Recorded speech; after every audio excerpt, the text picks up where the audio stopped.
Hi everyone, I'm Emma and I'm going to do a presentation on Leda and the Swan by Leonardo da Vinci.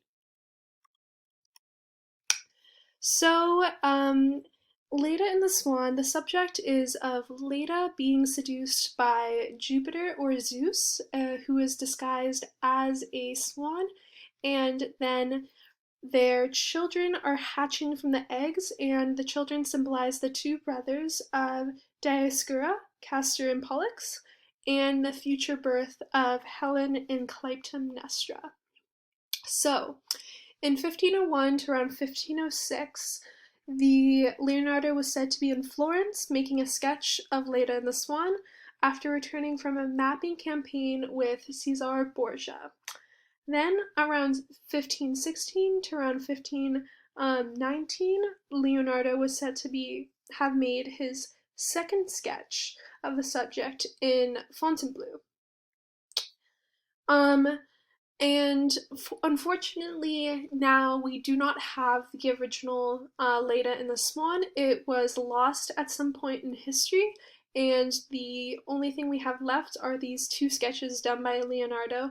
One, the first one, being on the left, is done in brown ink with black chalk on paper, as well as the one on the right, both done around 1503 to around 1507. The left one is 126 by 109 centimeters, and it is in a museum in Rotterdam. And the one on the right is 160 by 139 centimeters, and it is in a Devonshire collection in Chatsworth. So, what happened to the Leda? That's what we are going to look into. So, in 1625, Cassiano del Pozo tours Fontainebleau, where he sees the royal collection and is quoted describing a painting of Leda attributed to Leonardo. So at this point in history, we know that there is a painting by Leonardo of Leda. It still exists, and it has not been lost yet. However, around 1692 to 1710, something happens to this painting, and we're not really sure. 12 paintings of the royal collection were attributed to Leonardo in record, but there was no mention of Leda and the Swan. So something happened, and it could have been damaged, it could have been lost, who knows. As you can see, both of these sketches have gotten damage over the years. The Rotterdam Leda has damage in Leda's face and cheeks, the Swan, her breasts, and this is because Leonardo used iron gall ink in this sketch. And art historians have confirmed this with false color infrared reflectography, and there's no information when this sketch became to deteriorate because there's no written record before the 1950s on kind of the conservation of this work. Then, with the Chatsworth Leda, as you can see, there is this damage right here in the middle, and that is due to it being lent to an exhibition in Milan in 1939, and it was almost then lost in World War II. And it was kept in Castel Sant'Angelo in Rome during the war, and once it got back to Chatsworth, they noticed that there was this damage right here in the middle. So both of these sketches of the Rotterdam and the Chatsworth of Leda demonstrate many of Leonardo's techniques with the use of layered, curved, hatched lines in his sketching, and they both use the technique of chiaroscuro, as you can see in the figure of Leda, as he shows the naturalistic curves and folds of her body, and she poses in this kind of contrapposta stance as she is semi-kneeling with the swan on her right. Also, Leonardo connects the narrative of these sketches with a dynamic motion of all the figures. Um, the position of Leda brings kind of this movement into the sketch as she turns and twists her body in this contorted position. And there's this movement also in other figures, such as the Swan, as the Swan is leaning towards Leda, and then Leda is then gesturing towards her children, who are then hatching from eggs. So each figure kind of brings a new energy to the sketch, creating this very energetic and dynamic scene. So I wanted to read the quote by Cassiano del Pozzo in 1625, when the painting was supposedly in the royal collection in Fontainebleau. Pozzo quotes a standing figure of Leda, almost entirely naked, with a swan at her and 2 eggs, from whose broken shells come forth 4 babies. This work, although somewhat dry in style, is exquisitely finished, especially in the woman's breast, and for the rest of the landscape and the plant life are rendered with great diligence. Unfortunately, the picture is in a bad state, because it is done on 3 long panels, which have split apart and broken off a certain amount of paint. So, this quote is very significant in multiple ways. It is significant in the way that we know that Leda was in Fontainebleau in 1625, dating it. We also then learn how Leda, what method Leda was painted, which was on 3 long panels. And we know that it was already damaged at this point.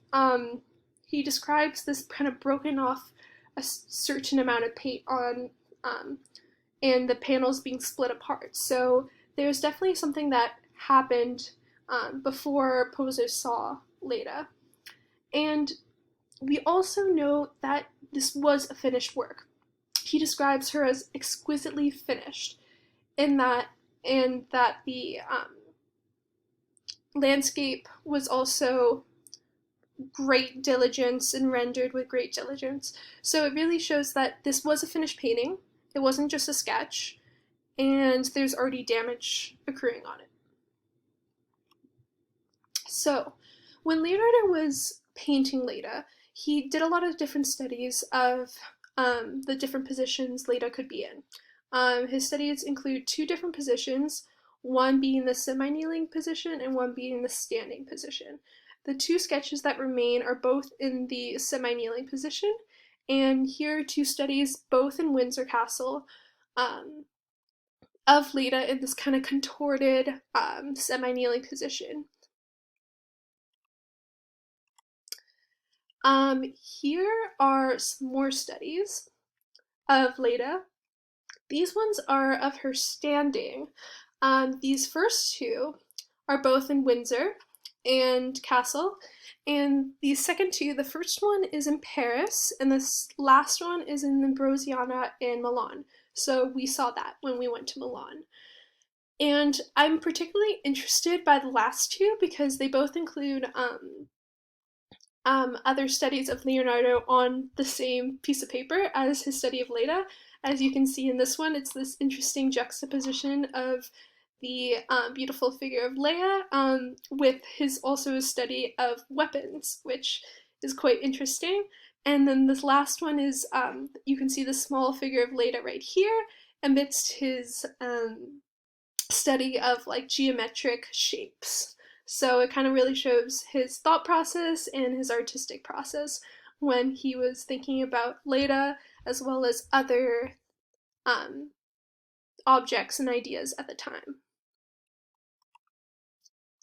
Leonardo also did some botanical studies that are linked to his painting of Leda and the Swan.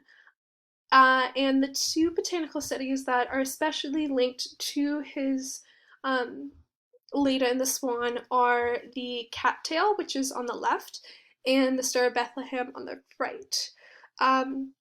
Both of these were done around 1506 to 1508, around the same time as Leda, and both are red chalk on white paper, and they're both in Windsor.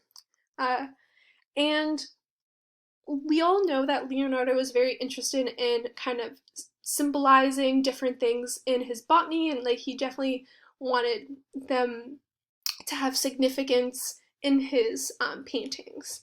So he also does this in Leda and the Swan. The cattail symbolizes male generative power, possible connection then to Zeus as a swan, disguising himself and seducing Leda with his power. Then, in contrast, the Star of Bethlehem symbolizes female generative power. And then this is then a possible connection to Leda and her reproductive power as a woman. So it's kind of this juxtaposition between male generative power and female generative power, and that kind of adds to that kind of dynamic scene of Leda and the Swan, and both of their powers kind of meeting. It is also noteworthy that the only two sketches with botany are the Chatsworth and Rotterdam. No other studies include botany, so we can think about that. There's also a study Leonardo did, the head of Leda. And in this study, Leonardo really kind of shows his Leonardo-esque hairstyle, with the intricate plaits, the fine strands, the naturalistic curls of Leda's hair. It really showcases those characteristics of how he portrayed his figure of Leda. She also has this demure gaze as she looks down to her left, and this head tilt mostly closely resembles the Chatsworth Leda, in comparison to the Rotterdam. As we can go back, the Rotterdam Leda is more tilted to the right, while the Chatsworth is more tilted to the left. So I'm not sure if that's significant or not, but it's worth noting. There's also a lot of talk about the influences of antiquity on Leonardo's depiction of Leda.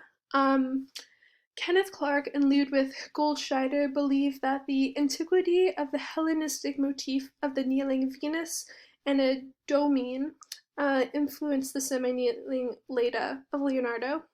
However, Anne Allison believes that it is the antiquity of Venus kneeling on the tortoise in the Prado in Madrid that is the main motif that influenced Leonardo. And that antiquity is shown here, of Venus kneeling on the tortoise. And she supports with the 1500 poem by Prospettivo Milanese de Pictore, dedicated to Leonardo, in which he encourages Leonardo to come to Rome and see the antiquities for inspiration. And in that, he quotes that the Masami family have a tortoise with a fine nude female on it, and a good appearance and a perfect pose. So, she is then thus suggesting that with this, Leonardo saw this antiquity and then was inspired with that kind of contorted semi-kneeling position then of Leda, which he kind of studied through those semi-kneeling studies, and then painted in his painting. We no longer have Leonardo's painting of Leda and the Swan, but there are many copies done of Leda and the Swan by various different artists at the time of Leonardo and after Leonardo. One of the most famous copies is done by Raphael in 1507 with pen and brown ink over black chalk on paper, which now stands in the British Royal Collection. It is noted by many art historians that Raphael could have been with Leonardo while he was painting this, or at least saw Leonardo painting and sketching his Leda of the Swan in the Swan, and then thus Raphael decided to copy what Leonardo was doing and sketch his own Leda in the Swan, and this is the copy he came up with. And we can then look thus at Raphael's copy and think about what Leonardo's original painting would have looked like and what Raphael saw in the figure of Leda. Thank you.